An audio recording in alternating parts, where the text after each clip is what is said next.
Je savais qu'on filait des récompenses à n'importe qui, mais là c'est même maximé, puisqu'ils ont cherché, retrouvé et offert un cadeau au seul type qui a réservé une place sur la rangée de devant, tout en bas pour l'avant-première d'Oppenheimer. Ils lui ont offert quoi?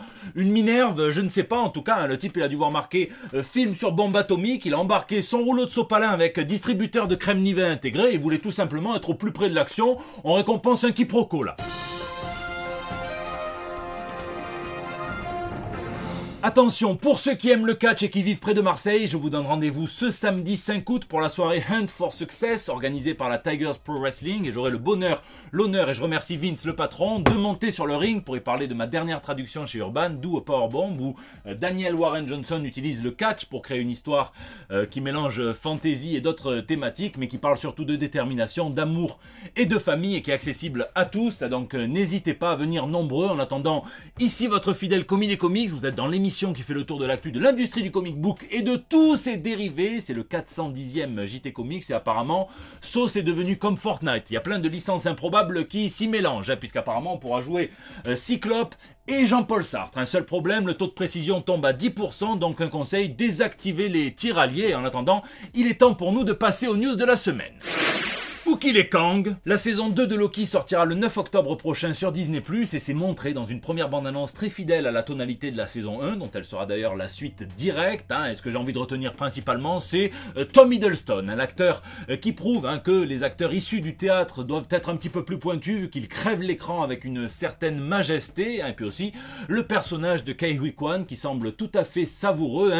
Mais la question aussi que je me pose, c'est comment est-ce que Marvel va gérer le procès imminent de Jonathan Majors, que plusieurs personnes accusent de violence conjugale et d'abus divers. Et peut-être que la bande-annonce apporte un début de réponse, peut-être aussi que c'est moi qui fantasme absolument tout, que le plan était celui d'origine et que je pars en couille comme quelqu'un qui met des glaçons dans son whisky, mais il est vrai que celui qui avait eu droit à son poster de personnage pour le tout dernier épisode de la saison 1 de Loki où il avait été introduit dans une version variante de son personnage, celui qui avait été au centre d'Ant-Man 3 dont la post-générique annonçait le retour dans cette saison 2 de Loki justement, et bien celui-là sur 245 secondes de bande-annonce n'a droit qu'à 7 secondes dont 3 en dessin et 2 dans la pénombre. On est plus sur Jonathan Minor que Majors. La solution la plus simple, ça serait l'exfiltration, et heureusement que la nature même du personnage de Kang et de ses multiples variants rend plus aisé un changement d'acteur, bien plus que dans les cas de James Rhodes ou de Rachel Dawes, et pourtant ils ne se sont absolument pas gênés, un petit peu comme quand ils ont remplacé Sylvester Stallone par un autre acteur, un sosie de Mickey Rourke dans Rambo 18, Massacre des Mexicanos,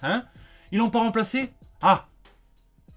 Quelques portes de sortie faciles pour Marvel Studios, Kevin Feige, you call me, you call the commie, mais là je fais du consulting gratuit, je me sens de bonne humeur, bien assumer clairement les liens entre Kang et deux grands personnages des 4 Fantastiques, puisque selon les versions, il serait soit le descendant de Red Richards, soit celui du Fatalis, donc il y a un gros coup à jouer, surtout avec Fatalis, il cherche à remplacer Kang par un antagoniste très puissant, évidemment comme on est en Égypte aussi, je pense à Ensa Banour, au personnage d'Apocalypse, qui, même ça me fait un petit peu chier de voir comment il est devenu beaucoup plus profond avec Jonathan Hickman, et bien pourrait revenir à sa version de méchant de base, un extrême darwinisme avec la survie du plus fort par-dessus tout et les mutants. On sait que les intrigues du MCU se prévoient des années à l'avance, mais ça ne veut pas dire qu'ils ne sont pas ouverts à des formes d'improvisation quand des problèmes arrivent. C'est exactement comme dans les comics où rien n'est gravé dans la roche, et parfois quelques intrigues se font sniper au gré de l'éditorial, un petit peu comme quand Jean Grey ne devait pas disparaître selon Chris Claremont après la saga du Phénix Noir. Il voulait qu'elle soit dans une forme de rédemption pendant un an au moins, et qu'elle finisse par prendre sa retraite avec Scott Summer et qu'ils vivent heureux et beaucoup d'enfants. Mais non, Jim Shooter, le rédacteur chef de l'époque, ne voulait pas qu'un personnage génocidaire, même malgré elle, puisse rester dans les pages des comics sitôt après son génocide. Donc c'est comme ça qu'a été inventé par Claremont Madeline Pryor, le sosie, son enfant et tout le bordel qui en a suivi quand Jean Grey a finalement été retrouvé au fond de l'océan. Encore une rousse qui se prend pour une sirène. En tout cas, il me tarde de voir cette saison 2 de Loki, beaucoup plus que Secret Invasion, qui me fait autant d'effet qu'une tondeuse sur la tête du professeur X. Je vous laisse me dire vos hypothèses et ce que vous pensez de ça dans les commentaires.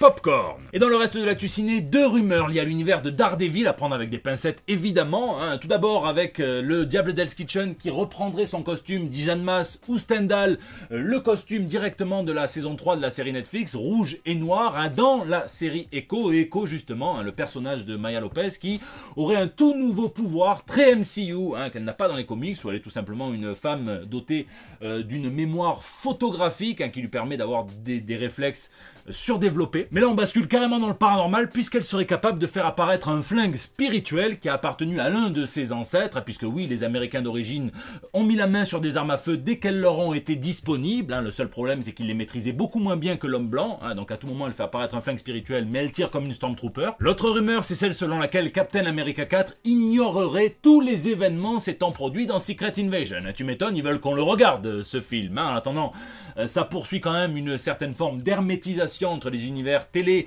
séries et films, et de façon générale, peut-être mis à part WandaVision, c'est toujours les films qui sont moteurs, et les séries qui sont à la botte, qui suivent tant bien que mal, et ça c'est depuis Agents of S.H.I.E.L.D. Je vous laisse me convaincre dans les commentaires de poursuivre la série Secret Invasion. Et attention, la dernière fois que j'ai parlé de cette série, j'ai pu lire des commentaires marrants, navrants, parfois un petit peu les deux, quand j'ai dit que le scénariste Cody Ziglar n'avait touché que 396 $ de droits résiduels pour l'un des épisodes de She-Hulk les plus regardés, celui du retour de Daredevil. On m'a dit qu'en gros, vu la qualité de la série, c'était déjà bien payé, mais c'est vraiment pas comme ça qu'il faut réfléchir, surtout quand moi je comparais ça avec les propos de Bob Iger qui jugeait les demandes des grévistes irréalistes alors qu'ils touchent 25 millions plus de salaire par an. Mange un vieux Bob, ou alors mange-toi une Tatiana Maslany, l'actrice que j'adore, la star de She-Hulk, qui n'a pas hésité à parler, à dire qu'elle trouvait le PDG de Disney complètement déconnecté de tous les travailleurs qui permettaient à ces séries,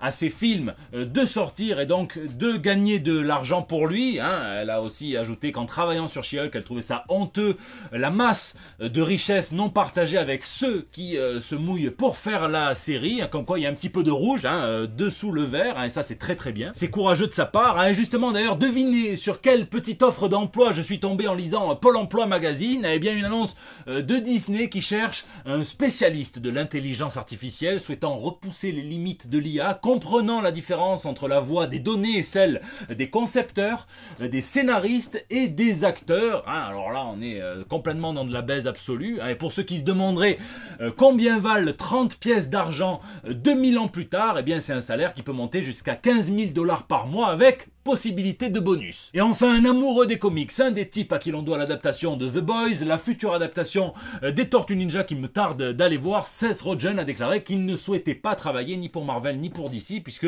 l'ampleur des systèmes de production, qu'il trouve ceci dit bien rodés, qui leur fait du bien à ces gros studios, l'effraie, lui qui a l'habitude de travailler d'une certaine manière depuis 20 ans, il ne voit pas comment cette manière pourrait venir s'imbriquer dans ces grosses productions. Il dit qu'il a peur au final de finir frustré. Et vous, pour quelle production de chez DC êtes-vous frustré de savoir que Seth Rogen ne bossera pas?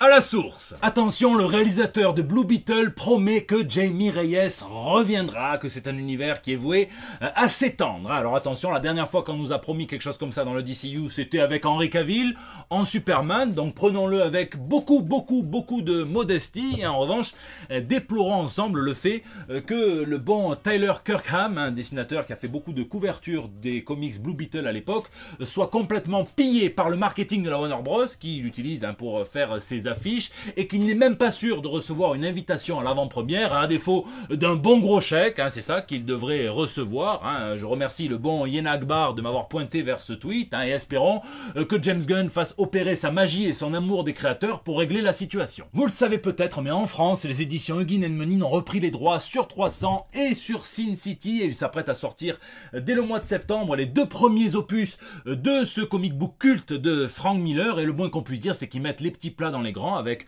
2 versions, une collector, une régulière et surtout une toute nouvelle traduction. Et ça m'intéresse tout particulièrement. Je ne sais pas qui traduisait à l'époque où c'est sorti chez Vertige Graphics.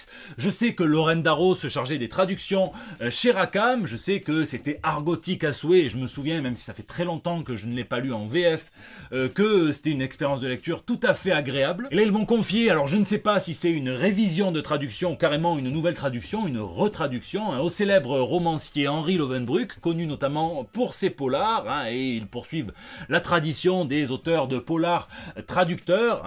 On peut citer Jean-Patrick Manchette pour Watchmen. J'ai vu un petit peu certains passages de son œuvre, Nous rêvions juste de liberté, parmi des extraits, des phrases qui m'ont quand même beaucoup plu, qui me rassurent. Le soir, quand il rentrait, mon père, il avait la gueule aussi noire que ses pensées. Ça sent bon le Marv, tout ça, il me tarde vraiment de lire tout ça. Et enfin, Marvel va encore plus loin que Jean-Marc Morandini et cible les enfants entre 0 et 3 ans, avec le nouveau label Marvel Beginnings, qui vise à éduquer les enfants depuis le plus jeune âge. Évidemment, ils peuvent pas dire qu'ils veulent en faire des gros Yankees, et les habituer à leur propriété intellectuelle, de tout petit. Il y a Hitler qui avait compris ça aussi. Ça reste quand même mignon tout plein, il y aura des livres pour leur apprendre les formes, les chiffres, il y aura même un livre à toucher Spider-Man, et j'espère qu'ils vont nous faire un petit rond de nylon humide avec entrejambe de Spider-Man un petit peu moite après combat contre le Docteur Octopus, ou alors il y aura même un livre où Hulk sera le héros pour apprendre ses émotions, peut-être même qu'ils vont fournir une masse pour que l'enfant vous détruise la maison juste après. Je vous laisse me dire ce que vous pensez de cette initiative dans les commentaires.